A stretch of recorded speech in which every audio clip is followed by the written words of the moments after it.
महाभारत युद्ध खत्म होने के बाद श्री कृष्ण जब द्वारिका जा रहे थे तो कुंती ने श्री कृष्ण से कहा, तुम मेरे भतीजे हो। लेकिन महाभारत युद्ध खत्म हो गया था, कौरव सेना खत्म हो गई थी और युधिष्ठिर राजा बन गए थे।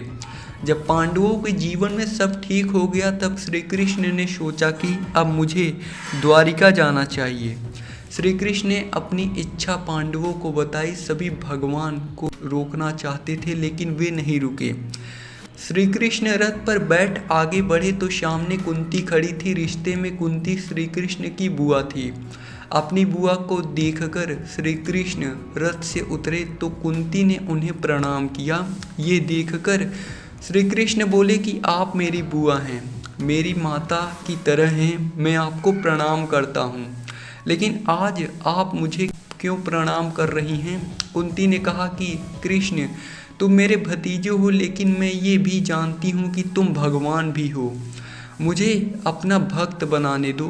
श्री कृष्ण ने कहा, ठीक है, सभी लोग भगवान से कुछ न कुछ मांगते ही हैं, आप भी कुछ मुझसे जो चाहें वरदान मांग सकती हैं। कुंती ने कहा कि मुझे वरदान में दुख दे दो। वरदान में दुख की बात सुनकर श्री कृष्ण बोले कि आप दुख क्यों चाहती हैं? आपका तो पूरा जीवन ही दुखों में बीता है। कुंती ने कहा कि दुख में तो बहुत याद आते हैं, जो जीवन दुख रहेगा तो मैं तुम्हारी भक्ति करती रहूँगी।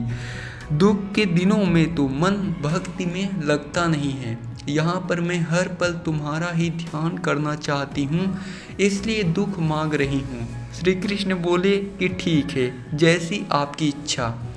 कथा की सीख। इस कथा का संदेश ये है कि जीवन में सुख दुख का आना जाना लगा रहता है और जो लोग सुख हो या दुख हर पल भक्ति करते रहते हैं उनका मन शांत रहता है। भक्ति करते रहने से दुखों से लड़ने का साहस भी बना रहता है।